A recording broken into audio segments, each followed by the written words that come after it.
Je remercie les organisateurs de cette journée et particulièrement André Pierre de m'avoir proposé cet exercice qui est tout à fait redoutable. D'autant plus que moi-même, quand j'assiste à des journées, j'attends ce moment pas forcément avec grande impatience parce que la journée est longue et c'est difficile de trouver des formes qui puissent avoir un peu de sens et apporter quelque chose à l'ensemble de la journée. J'ai déjà assisté à des restitutions sous forme de slam ou de débats mouvants où tout le monde se met debout et commence à reprendre les éléments de la réflexion de la journée, mais je vous rassure, je n'ai les compétences ni pour l'une ni pour l'autre. D'autant moins que l'expression grand témoin qui a été utilisée pour la fin du programme me convient moyennement parce que, enfin en tout cas, grand certainement pas, témoin peut-être, et à ceci près que je ne suis ni bibliothécaire, ni je n'ai pas de formation en histoire de l'art et encore moins en art contemporain. Et on peut se demander ce que je viens faire là. Alors André Pierre, dans son message d'invitation, m'avait qualifié de voltigeur. Alors je ne suis pas forcément non plus complètement à l'aise avec cet adjectif, donc je suis désolé, je m'excuse par avance de ce que... Alors bon, c'est aussi un exercice de fausse modestie qui permet de me rassurer moi-même, mais ce que je voudrais essayer quand même, alors j'ai aussi dû sécher une partie de la matinée par des obligations qui me sont tombées dessus en fin de semaine dernière, et donc je vais essayer de croiser les quelques éléments de réflexion que j'avais préparés avant d'arriver aujourd'hui avec ce que j'ai entendu, ce que j'ai pu écouter dans les interventions de la journée, et en essayant de travailler sur les questions qui se posent quand on essaye de rapprocher, d'accoler la question du patrimoine, la question de l'art, la question des bibliothèques avec l'art, ou voire l'art contemporain. Sachant que, comme je l'ai dit en commençant, j'ai peu de compétences sur ces notions, et que, en même temps, même sans être très compétent, on peut comprendre, notamment à la lumière de ce qui s'est dit aujourd'hui, à quel point le sujet est vaste, insondable, et qu'à travers les témoignages et les communications de cette journée, on voit bien qu'elles soulèvent presque plus de questions qu'elles n'ont apporté de réponses. Alors, je regrouperai ça en trois parties, on ne se refait pas, et j'essaierai d'évoquer d'abord des questions de lieu, des questions un peu une question géographique, la question du où. Ensuite des questions de sens, des questions de finalité, donc la question du pourquoi, et puis aussi peut-être un petit peu de pour qui on rapprocherait la question du patrimoine, la question de l'écrit, du livre, de la bibliothèque avec la création artistique. Du côté de la question un peu géographique, on a beaucoup entendu aujourd'hui les questions de décloisonnement, d'ouverture. Les bibliothèques doivent-elles s'ouvrir à l'art? Et ça me rappelle une petite anecdote, quand j'ai été archiviste départemental dans l'Aube à Troyes, un jour j'ai reçu la visite d'une artiste plasticienne qui travaillait sur des objets textiles, qui travaillait sur des récupérations d'éléments textiles, de mercerie, de bouts de tissus, et qui fabriquait, entre autres créations, des éléments qu'elle baptisait elle-même des archives, et elle était venue me trouver pour proposer d'exposer ses œuvres dans le lieu, dans le locaux, et sans avoir jamais mis les pieds dans un service d'archives et sans avoir vraiment de notion de ce qu'elle représentait. Et on a travaillé ensemble à une exposition qui non seulement présentait ses œuvres, qui étaient formées de sortes de petits casiers avec des morceaux de tissu pliés, repliés. L'exposition s'appelait Plis et déplis, et on avait mis en contrepoint des documents d'archives qui, de manière assez frappante, avaient les mêmes aspects physiques, extérieurs, de plis, de replis, avec tout ce qu'on pouvait évoquer de façon métaphorique, poétique, sur la question de la mémoire, des replis de la mémoire, des sédimentations, des armoires de grand-mère et de la transmission des linges de maison, et les proximités formelles qu'il pouvait y avoir d'un côté des œuvres, de côté des archives.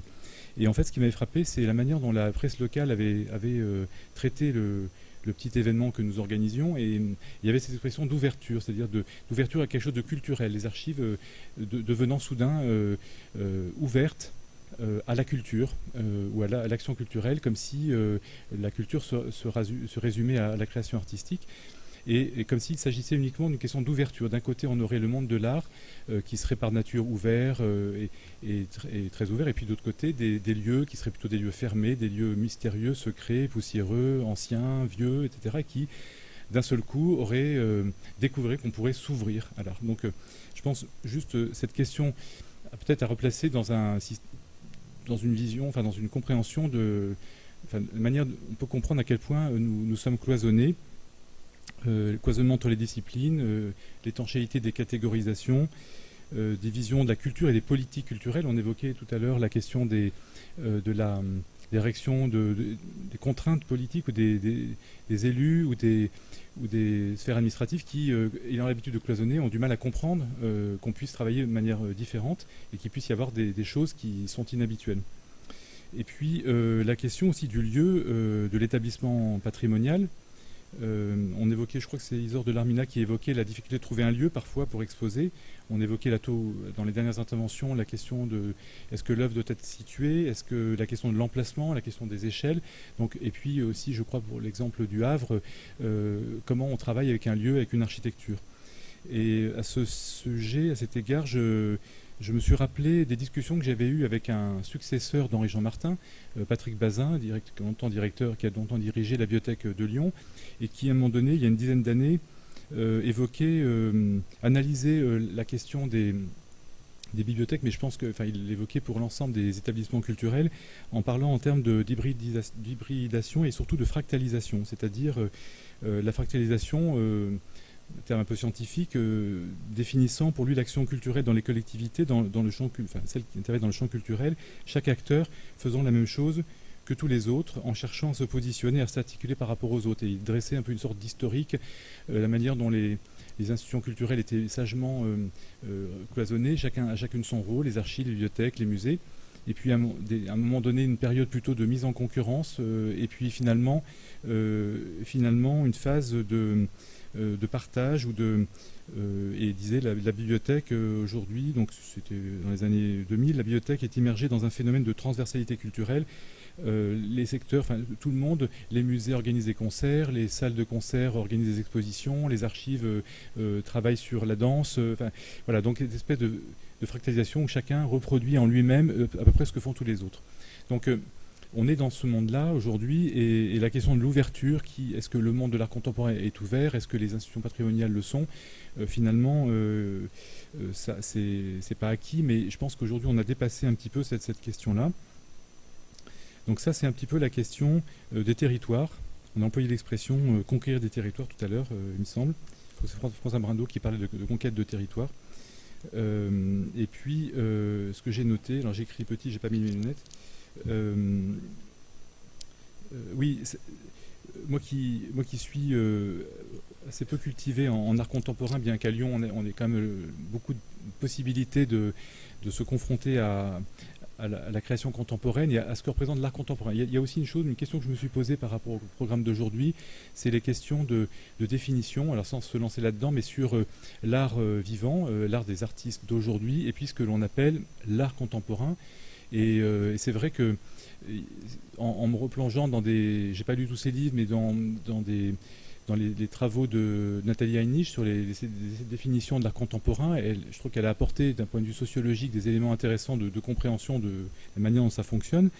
et en particulier ce qu'elle a analysé il y a une vingtaine d'années sur ce qu'elle appelait le triple jeu de l'art contemporain, la question de la transgression par l'artiste, la question de la réaction du public, et la question de l'intégration par les institutions de la création contemporaine. C'est-à-dire finalement quelque chose qui fonctionne sur ces trois axes, et la manière dont finalement un service d'archives, un musée ou une bibliothèque peut s'intégrer et prendre en compte ces dimensions. Voilà, donc si on raisonne en termes de territoire, comment on se positionne dans tout ça. Deuxième série de questions, c'est celle de la finalité que l'on peut trouver dans cette approche. Quel intérêt finalement on peut avoir à faire alliance avec l'art contemporain. quand on part d'un patrimoine de livres, de textes, ou dans les archives ou dans les musées, comment justifier ça renvoie, d'ailleurs, j'ai bien aimé l'expression, à un moment donné, François Brano a insisté sur la question de la justification des choix. Là, c'était plutôt dans le dialogue avec un bibliophile. Mais finalement, quand une institution entend travailler avec un artiste, la question de pourquoi on le fait, pourquoi on irait travailler ensemble là-dessus, ça se pose quand même d'abord poser la question. Donc là, je ne me lancerai pas dans une dissertation sur le sujet, j'en serais bien incapable, mais moi, ce qui m'avait frappé du point de vue de mon expérience dans les archives, par exemple, à partir de cette expérience plastique, plis et déplis, c'était peut-être le constat que l'espèce de ligne de partage des eaux entre l'œuvre, entre ce que c'est qu'une œuvre, produit d'une démarche artistique, l'intentionnalité qu'il y a derrière l'œuvre, et puis ce qui ne serait autre chose qu'une œuvre. Qu'est-ce que serait le contraire d'une œuvre? Ce qui s'opposerait finalement à l'art, par rapport au sujet d'aujourd'hui, c'est pas forcément le patrimoine ou ce qui est conservé dans une bibliothèque ou dans un archive, un musée, mais c'est plutôt en ce qui concerne, pour moi, l'exemple le plus marquant, c'est ce que j'ai connu longtemps, la question des archives, qui est pour moi presque l'antithèse de l'œuvre, l'absence totale d'intentionnalité, le témoignage involontaire, qui fait que confronté à la question artistique, il y a quelque chose qui est de l'ordre du contraste, de l'effet, non pas esthétique, mais on parlait tout à l'heure de révélation, voilà, donc il y a quelque chose à creuser de ce côté-là, en réfléchissant au statut que l'on a. On parlait tout à l'heure aussi de l'ancienneté, les dernières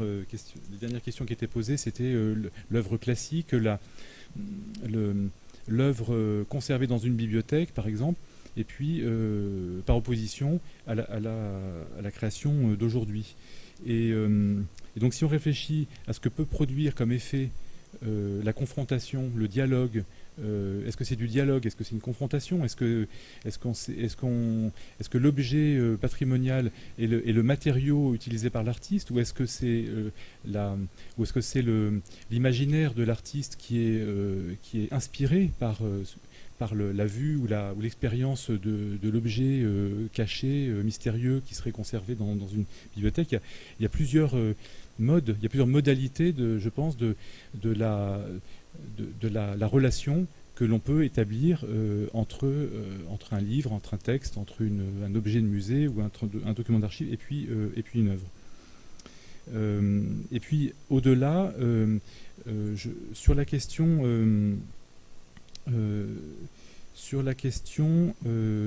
de l'usage, pour parler comme ça, qui serait fait, alors je vais prendre l'exemple des musées par exemple, d'usage qui serait fait de l'œuvre ou de l'institution dont j'étais responsable pendant quelques années à Villeurbanne, le RISE, où on a mis en place des résidences d'artistes qui sont intégrées désormais dans le fonctionnement. Donc chaque année, il y a un appel à projet, une résidence, où on s'est longtemps posé la question du langage artistique avec lequel on pouvait travailler en partant de la vocation du lieu qui était celle du récit, de la mise en scène du récit, de travailler sur des questions mémorielles et la question historique. Finalement, avec quels artistes, avec quelle forme d'expression, quel langage on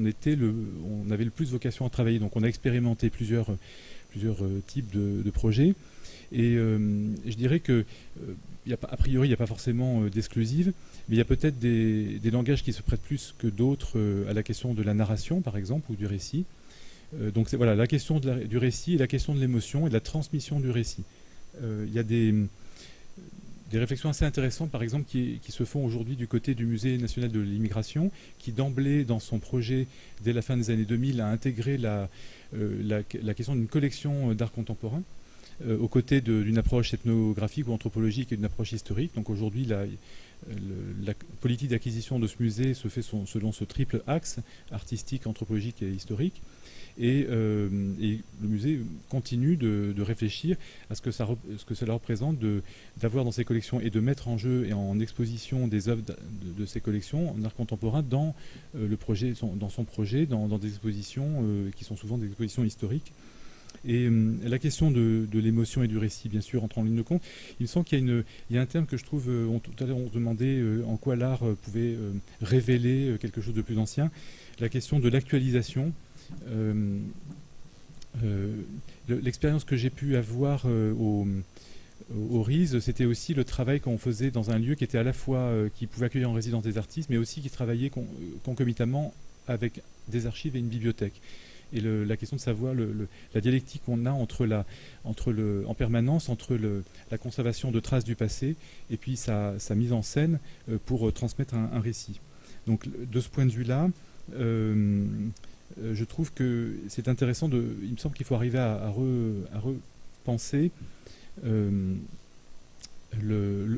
Ça amène à repenser la place de l'artiste. Et moi, ce qui me frappe aujourd'hui, ce qui me parle le plus, c'est de considérer que dans l'objectif ou le rôle de médiation des institutions, au-delà de la question des œuvres, ou de leur conservation, ou de la confrontation des objets conservés et des créations, si on se tourne du côté de la médiation, eh bien là, il me semble que simplement la démarche artistique, la proposition de l'artiste permet au public, si elle est confrontée à des objets anciens, permet une sorte d'alliance qui concourt à l'appropriation par les publics du seul fait de la capacité que les publics ont de se projeter, de projeter une part d'eux-mêmes, de leur propre imaginaire dans le travail de l'artiste, puisque il me semble, je ne vais pas me lancer dans une philosophie de l'art dont je serais bien encore incapable, mais il y a bien un processus d'achèvement. Enfin, l'œuvre s'achève, s'accomplit dans le regard porté par le lecteur, par le public, par le visiteur. Ce qui est beaucoup plus difficile à faire dans une conception traditionnelle d'une exposition où les savoirs sont posés et où on attend du visiteur la lecture et une appropriation qui peut être vite didactique ou scolaire. Et forcément, la manière de travailler en exposition, en présentant à la fois des créations, des œuvres d'art contemporain, permet une actualisation et une perspective de poser une possibilité de poser des questions, de permettre aux personnes de se poser des questions du seul fait de la contemporanéité de l'œuvre qui est en face d'eux. Et le dernier axe que je voulais évoquer, c'était celui de la finalité, enfin des personnes à qui peut s'adresser le travail que l'on peut envisager quand on essaie de mettre ensemble une approche patrimoniale, une approche artistique, et là plus particulièrement une question qui m'intéresse depuis longtemps, qui est celle de la participation, c'est-à-dire dans les lieux que nous connaissons, qu'il s'agisse de musées, d'archives ou de bibliothèques ou d'autres lieux culturels, la manière dont on peut considérer des personnes, des parties prenantes d'un territoire, par exemple, non pas d'abord comme des visiteurs, comme des publics à qui l'on destine une offre, mais d'abord comme des personnes qui potentiellement peuvent apporter quelque chose d'elles-mêmes, peuvent collaborer, peuvent participer. Et là aussi, la collaboration avec des artistes dans des processus de création, dans des conceptions même de langage artistique qu'ils portent, peuvent également donner une force et une capacité à des lieux de tenter une forme de participation. Je reste très prudent sur ces questions-là parce que la participation, c'est quelque chose dont on parle en permanence et qui est en réalité extrêmement difficile et extrêmement peu fréquente en réalité. Et j'ai en tête deux exemples qu'on avait évoqués, qu'on avait expérimenté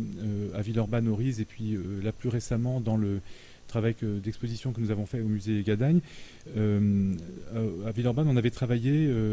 parmi les artistes avec lesquels on a travaillé, on avait fait un projet qui s'était appelé Infabula. C'était un appel à projet artistique et ça a été un travail fait une composition à la fois d'ateliers d'écriture, de vidéos d'habitants à travers un vidéomaton et de construction d'une vidéo qui combinait de la projection, des paroles d'habitants. Et donc il y a eu cette première approche qui s'inspirait de façon très lointaine du travail de Johan Gertz dans le monument vivant qu'il avait fait pour une commune, je ne sais plus où en France, dans Périgord je crois, sur le travail sur le monument vivant. C'est-à-dire quelque chose qui fait appel, qui prend beaucoup de sens, un grand sens collectif et qui fait appel aux habitants du territoire. Et puis ensuite on avait travaillé avec Michel Janès, qui est assez connu sous son pseudonyme de Monsieur Bouton, qui est quelqu'un qui est très longtemps en résidence dans le quartier de la Duchère à Lyon et qui travaille sur ce qu'il appelle le plus petit objet culturel commun, le POC, et travaille sur des territoires qu'il intitule des ZIP, c'est-à-dire des zones d'intervention poétique, et où finalement tout son travail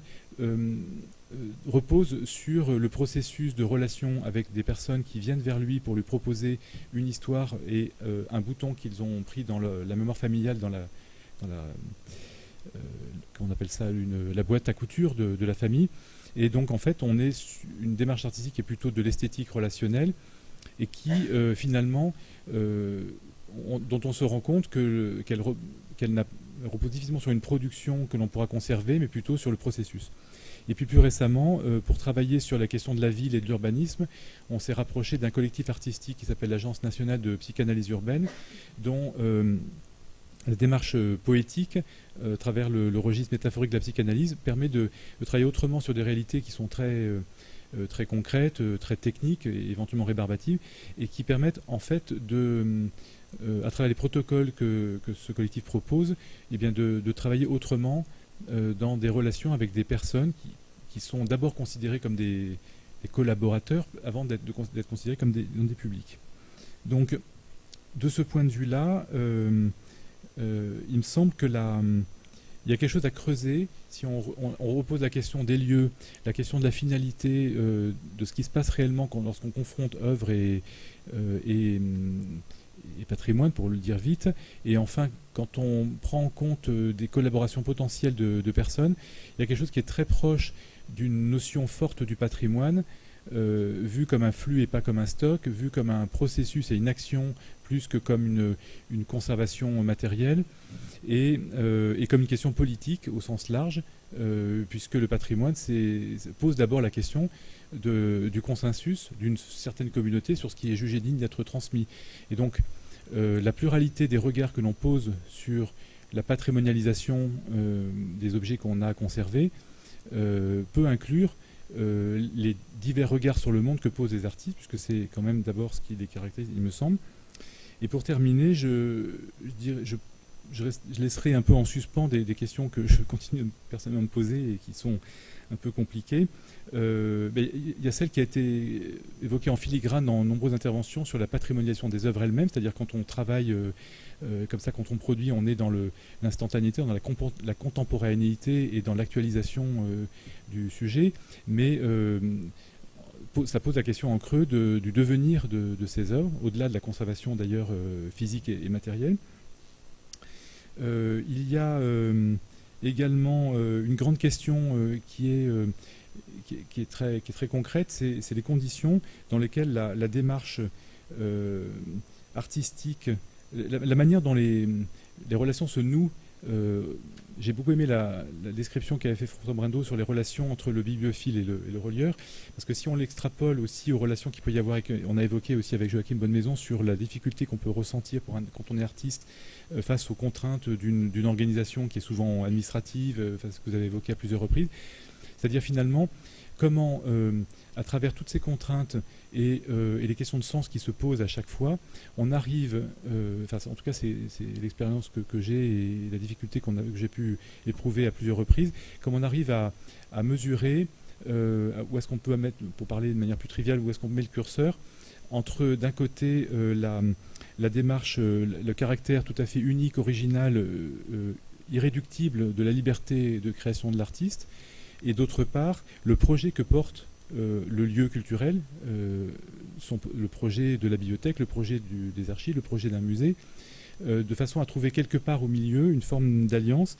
qui permette d'éviter les deux écueils, qui serait une carte blanche totale, qui peut éventuellement, ça peut exister, c'est pas forcément un écueil à éviter, mais c'est pas forcément non plus le projet de la bibliothèque par exemple. Et puis l'autre écueil qui serait une instrumentalisation de l'artiste à qui on voudrait demander d'esthétiser le réel, pour dire ça rapidement également. Et pour vraiment terminer complètement,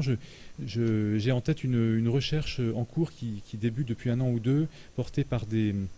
universitaires, notamment à Paris 3, à Sorbonne Nouvelle, en études théâtrales, mais qui concerne aussi les bibliothèques et les musées, et qui porte le doux nom, le nom de la recherche, c'est « Ces lieux où l'on pense ». C'est-à-dire, je fais le rapprochement parce que je trouve que c'est assez inspirant pour la problématique d'aujourd'hui. C'est comment on arrive à considérer les scènes, on parlait de lieux tout à l'heure, les scènes que représentent les bibliothèques, les théâtres et les musées. Comment on peut les considérer comme des lieux où il se passe des choses, soit du point de vue des artistes ou des bibliothécaires ou des gens de musée, soit du point de vue des visiteurs, des publics, des choses qui se passent qui sont de l'ordre de la pensée contemplative, de la pensée réflexive, de la pensée critique. Voilà, c'est une recherche qui commence à naître et je trouve elle est relativement abstraite, assez conceptuelle, mais je trouve ça intéressant de voir qu'on arrive à réfléchir à ce qui se passe réellement, qu'est-ce qui se passe dans nos têtes quand on éprouve ce que représentent justement ces tentatives, ces expériences de rapprochement d'œuvres et d'éléments de patrimoine dans nos institutions. Je vous remercie.